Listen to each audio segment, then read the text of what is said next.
Welcome to the Bella Vista Gardening Program. I am Jerry Horner, and joining me today is Ginny Vance. She's a fellow member of the Bella Vista Garden Club, and she's a fellow Benton County Master Gardener. And today we're talking about true blue beauties. Now, you love blue flowers, and I love blue flowers. Yes, we do. Yes, we do.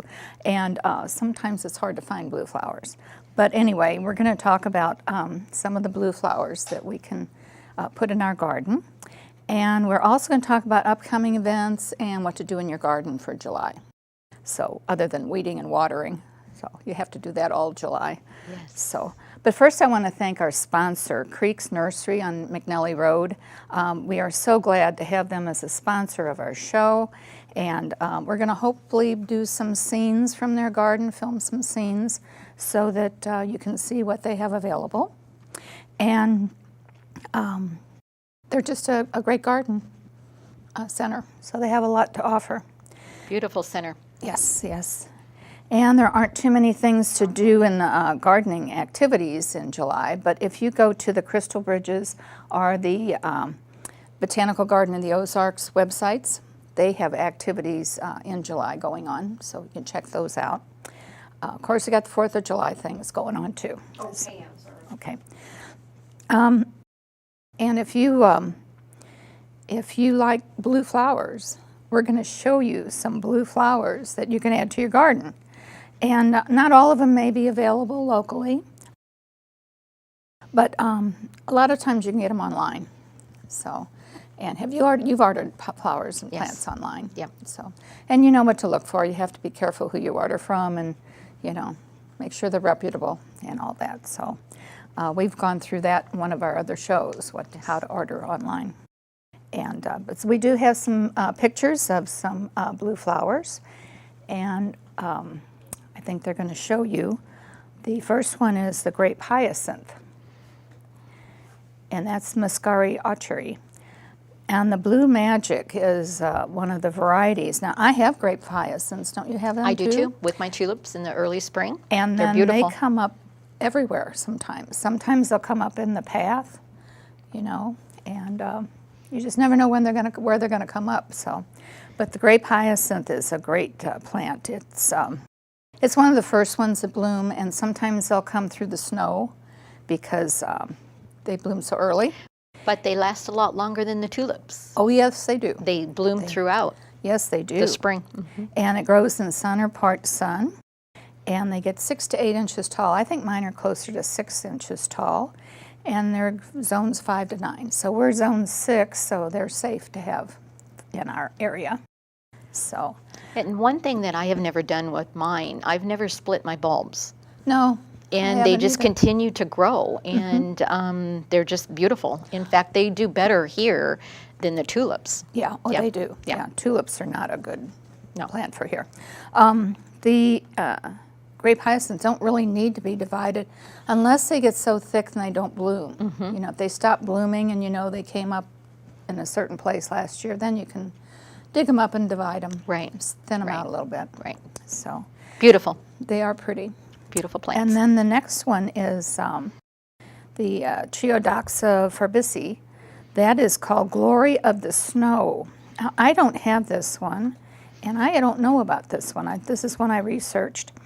And it's also a spring bloom, and it can bloom before the snow is finished.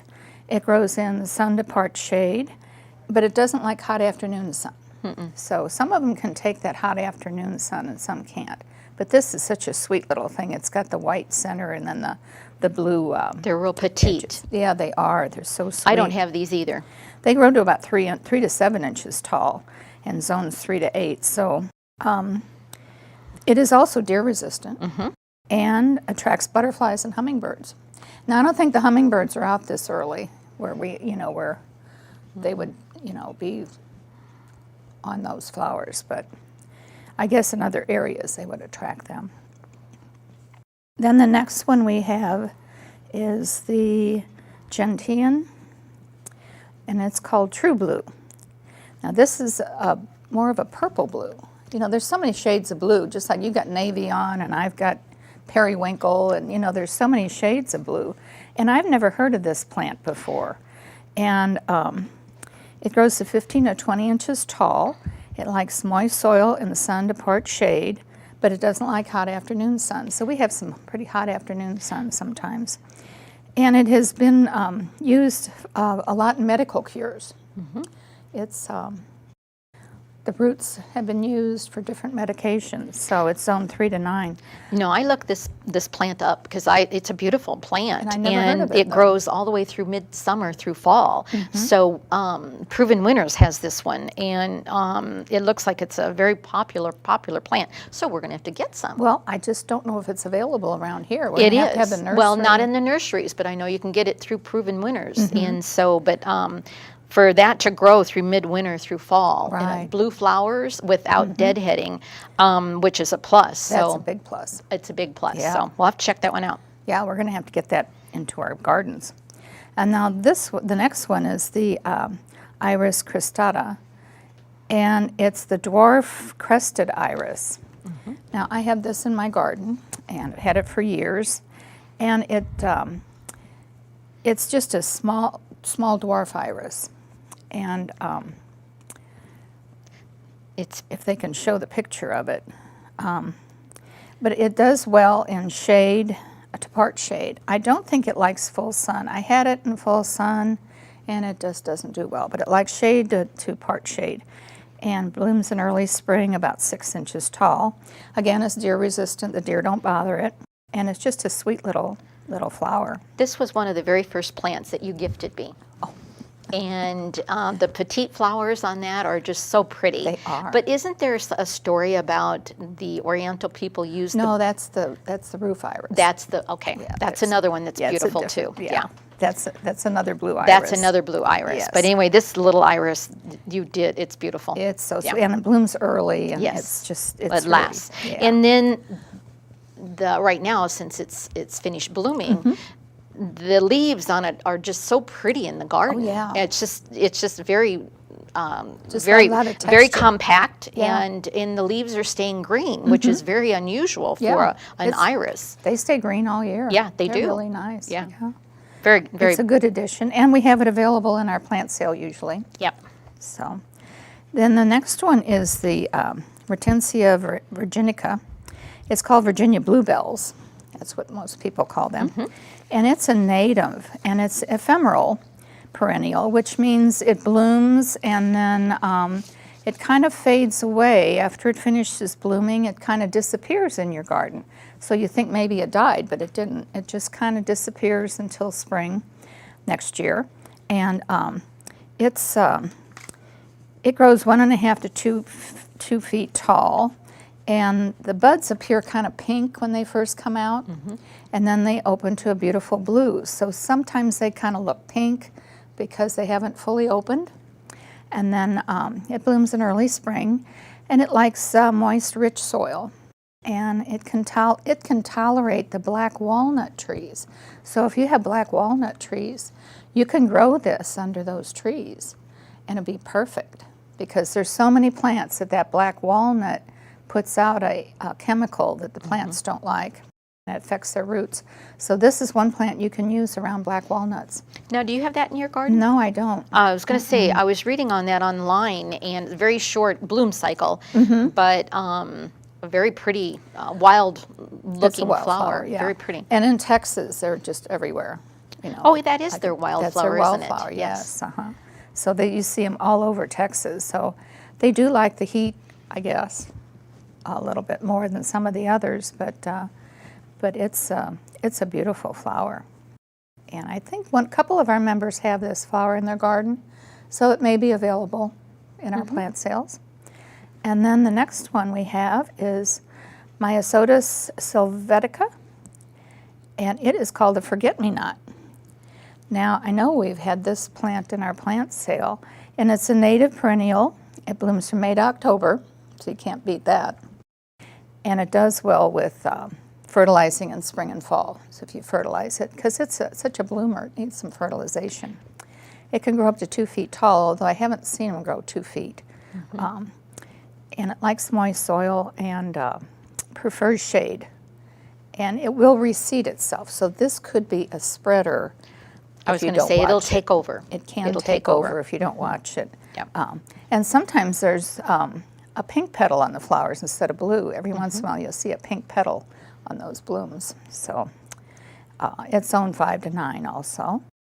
And I know we've had it in our sale, and I've tried to grow them, but it didn't like where I put them. So I just haven't had much luck with them. I haven't found the spot for them yet. I don't have a good spot for it either. And I have enough plants that spread, so I don't need any more spreading plants. But it would be great if you had a little area, you know, that's like a little boxed-in a planter or something. It would be perfect for that because it can't get out of control. It can't get out of control. Yeah. Yep. You have to control some of these plants. Yep. So, and the next one we have is Amsonia, and it's called Stormcloud. Now, the blue star is what we usually call it. There's so many names of plants that, or the nicknames of plants that can cover a couple plants. Some people call plants by different names. So you have to be careful. And if you really want that plant, that specific plant, then you should use your botanical name to find it. But anyway, this blue star is a native shrub, and it likes sun to part sun. It grows 24 to 30 inches tall and 38 to 42 wide. Now it blooms in late spring to early summer. It's drought tolerant, which mine really is, and deer resistant. Now this Stormcloud looks a little more dwarf growing than mine. I think I just have the true native. And what they do is they take the natives and they hybridize them, and they kind of change their characteristics a little bit.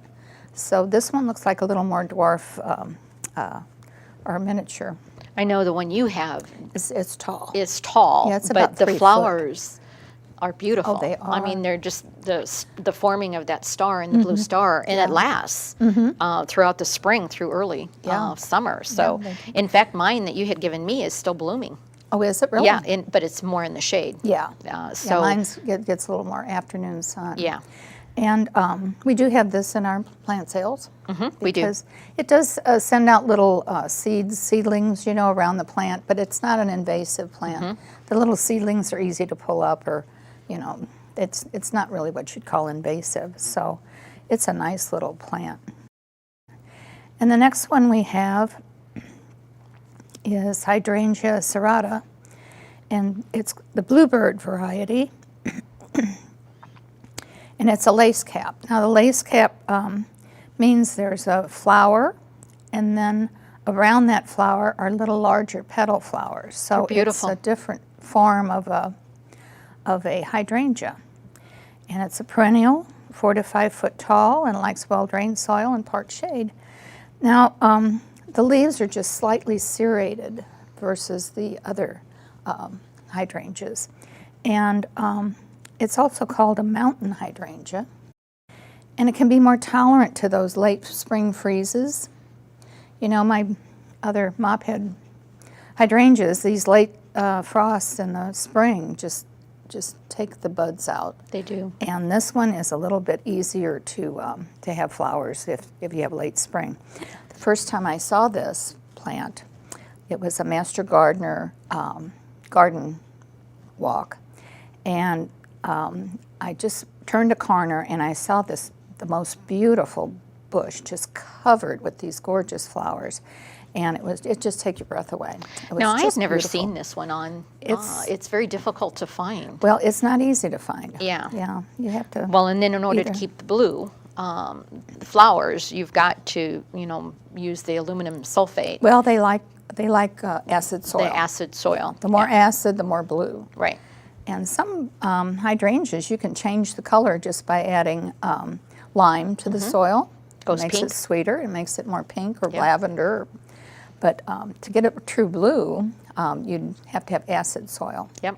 So that's why some of these hydrangeas you see around the old sites, like farms and all, they're right around the foundation, and that the acid or the lime out of the not the lime, but The cement. out of the cement, it gives it that acid soil, so they're more blue. That's amazing. Yeah. And How how it can the change the cement color. changes that. Yeah. Yeah. So then this one is a zone 5 to 8, and It is, it's a beautiful addition to your garden, really is. I have to check that out. That's beautiful. And I have seen them in nurseries, but it's just a little harder to find. Now the next one, you find this one a lot. This is the Hydrangea macrophylla. It's called Nico Blue. Now this is my bush, and it's right by my my deck. And it grows 4 to 6 foot tall and wide. It likes part sun and moist soil. Now, the flowers are a beautiful blue if the soil's acid, like I said. And it blooms in early spring on old growth. So it sets its buds in late summer. And then it blooms in spring. And if we have that late frost, that's where the blooms just get wiped out. Now we had that cold winter, and then we had a late frost. So I didn't have any blooms this spring. But now in June, late June, it sent out like 4 blooms. But I don't know where they came from. I think the key to this hydrangea is do not cut it back in the fall. No. Do not cut it back. And I think everyone has a tendency to do that, to clean the growth up, but do not cut If you this cut off one back. the old wood, you're just cut off the You're not going to blooms, get anything, and people don't realize that. So the only thing you can do is after the blooms have faded, like in August or something, just cut that bloom off, close to the stem there, and then preserve those buds. Yep. So, but it's a beautiful plant when it does bloom, and about every 3 or 4 years I have a gorgeous bush, but then other years it's just green. Yep. And then during the day, what happens is the leaves kind of wilt, and you think it needs water, but it's not true. It doesn't need water. It's just reacting to the heat. And the next morning, you go out there and the leaves are just fine. So you have to be careful not to overwater it, and not water it when you think it needs water. Use a soil tester to be sure. Yep. So, because you can overwater it. You can. Root rot, real easy. Yeah. It's a zone 5 to 9. And it's another great addition. Then the next one we have, I don't have this one either. It's Irrigam and Zebelli, sea holly. And this is called Big Blue. There's different varieties of sea holly. And it's a perennial, grows 3 foot and likes full sun. So this is one you can really put in full sun. And it has those deep blue flowers. It blooms early to late summer, and it's a great cut flower too. It lasts a long time. It's drought tolerant and deer resistant, and attracts butterflies. And it's zone 5 to 9. Now this one you don't want to put near a path or by your front door because it's pretty spiky. Yeah. It'll kind of get you. Yeah. Yeah. But it's got such a pretty blue flower. And then actually it's kind of, the stems are almost blue too. So it's like a true blue plant. But it can be kind of prickly, and you want to put it where the people aren't going to be, brushing up against it. Or you want to put it under the window of your teenage daughter so she can't sneak out in the middle of the night. So that's a good one for that. Well, and it grows, Mm-hmm. pretty tall. Yeah, it does. It's a beautiful plant, too. Yeah, it really is. I don't have this one either. Now the next one is the Salvia logospatacata farracantia. It's called Playin' the Blues, and it's one of the many salvias. Salvias are just prolific. There's so many different salvias to choose from. And this one it's Playin' the Blues, and it grows 48 to 36 wide. And it's an annual here because it's more zone 7 to 10, so it may not come back if we have a bad winter. And it just blooms all summer, but it loves part sun, sun to part shade, and it's heat tolerant, drought tolerant, it's fragrant, and attracts butterflies and pollinators. This is a good one for your pollinator garden. And those blooms could be up to 8 to 12 inches long. Huge. I do have this. You do have this one? I do have this one, and I bought it last year as an annual and this year. And what I like about this salvia, because I have a lot of red, blues, and yellows in my backyard, but this salvia, what's so nice about it, you don't have to deadhead it. Yeah. that's great. And it stays, and there's multiple blooms that come up. Now they say, I haven't done it yet because the butterflies just love it. But what's nice about it, it stays compact. And you know, it doesn't flip over like the other salvia that you normally have. And of course, the other salvia you have to deadhead it. You don't have to deadhead this at all. But you can cut it back in order to keep it compact. But mine is about this tall and compact, and it's beautiful in the garden. Wonderful. Very beautiful. Yeah, it's a nice addition. Now, did you buy that locally? I did. Did you? Yeah. Okay. Proven winners. Yeah. If you go to the Proven Winners website, you can find nurseries that carry Proven Winners. Yep. And sometimes, if you're friendly with the nurseries, you can ask them to order it for you. Yep. So sometimes they'll order it, you know, the year for next year if you want. Yep. So keep that in mind too. The next one is Caryopteris clandestinus, and it's called Sapphire Surf, and it's a Bluebeard, and it's a compact shrub. And that's not the right one. Russian sage. That's the sapphire. Okay. Anyway, with that Russian sage, that is another one, and I would love to find that. I Proven Winners has that, but I have 3 Russian sages down in my back area. But here again, they get so big and tall, they flop over. These don't flop over. As you can see, it's a beautiful this is the Russian sage. Blue Jean Baby, it's called. Yeah. And there's quite a few different. Oh, there's so many sages too. But this one is really compact, and it's beautiful. It's a nice variety.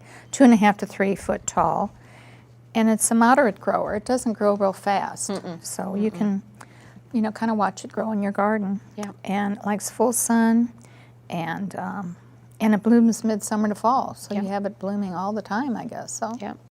yeah. But it has that soft gray-green foliage too, and it's zone 4 to 9, so it can take some cold. That Russian sage. Okay, then the next one is that one's the Sapphire Surf. The next one is, and it's called a Bluebird and Bluebeard. And it's a compact shrub that grows 1.5 to 2 inches tall and 2 to 3 wide in full sun. And it blooms from late summer to fall. Now, if you want color in your garden in the fall, this one will, you know, take over when everything else is kind of dying back and not blooming. So this one will bloom late summer to fall until, you know, freeze. And it's deer resistant, and it's drought tolerant. It's pest free. You don't have any issues with pests or anything. And your butterflies late in the year need some food, so this is a great pollinator late in the year. It's low maintenance. You just, what you have to do is in the spring, you just cut it back to where the new growth is sprouting. And that's really all you have to do with this plant. It's just real easy to take care of. So I did buy one of these 2 years ago when we first moved here, and it with our soil, it just didn't like it, and I couldn't keep it, so I'll have to get another one. I think I got it at one of the garden centers here locally, and thinking that it would stay, because like I said, I love the blue plants. I'm glad to see what kind of soil it really likes. Yeah. And it could be it just didn't like our rocky soil. Our rocky soil, Sometimes plants don't like the rich soil either. Yeah. So some of your herbs don't do well with all this fertilizing and such. So, but I'm hoping some of those blue plants can be added to your garden for color, and you'll love to have blue plants blooming from early spring to late fall. So. There's anyway. a couple ones that I do want to give honorable mentions that we okay. didn't add. And I do love the Veronica Speedwell. And I've got those plants, and those have been the most hardiest plants that I have grown in my garden here. And they're the spiky Veronica blue, and they come in white or pink. But the blue ones that I get, blue and purple, I went out this morning, and the bees were just all over them. They just love it. Yeah. So I wanted to bring that up because it's a good plant for this area. Yeah, I don't have any of those either. So. Yeah, well, it loves sun. The full sun? Full sun, Yeah, that's good.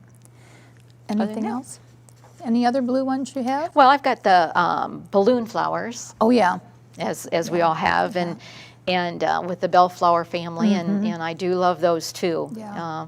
Sometimes they can get a little out of control. They can, but so far mine haven't. So behaving themselves. They're behaving themselves so far. Yeah, that's So, good. anyway, Okay. Well, there are other things we have to do in July other than plant these flowers. yeah. But we've had so much rain in June and all spring, really. I haven't used my water system hardly at all. And we have to get used to the fact that this water is going to be turned off, pretty soon. We're going to be in a drought. So you be sure and water smart and conserve water by using drip systems. You have drip systems. I do have a drip everywhere. system, and I do have 3 rain barrels now. And with this last rain, they filled up and nothing flat. Yeah.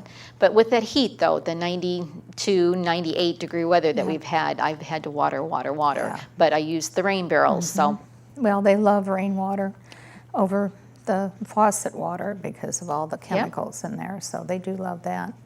And then, of course, 2 to 3 inches of mulch will preserve that moisture too. So the annuals and herbs, you have to deadhead your annuals. Most of your annuals need deadheading. And be sure if you fertilize, you fertilize every week with your annuals. So you have to water them first before you fertilize so it doesn't burn the roots. So, and then pinch back your plants so they don't get tall and spindly. Yep. With the perennials, I've been pinching back my daylilies so that they'll rebloom. Yeah. And the different plants, like, the geraniums, of course, Yeah. that's an annual, but, Yeah. In your pots, Right. try to keep them. And then it's June's when you harvest your garlic. When those leaves turn brown, that's when you harvest your garlic. And it's best to harvest it after a few dry days. Wait for that soil to dry out before you harvest. For some reason, they don't like to be pulled when it's wet soil. I don't know why, but that's what I've heard. Yeah, That's yeah. what I do. And then the perennials, I cut back my mums until July 15th. Yeah, pinch them back. Yeah. And, I've been doing that to a couple of my sedums, too. yeah. So that they'll stay upright. Because if you pinch back some of those, then they'll get floppy too. But I've been pinching back some of my sedums too. Yeah. Some people just let their mums bloom when they, naturally, and then they cut them off and then they bloom again later in the fall. Yeah. So sometimes they have 2 bloom cycles. But if you want a nice full, bloom, then just pinch them back or cut them off, reshape them till about mid-July.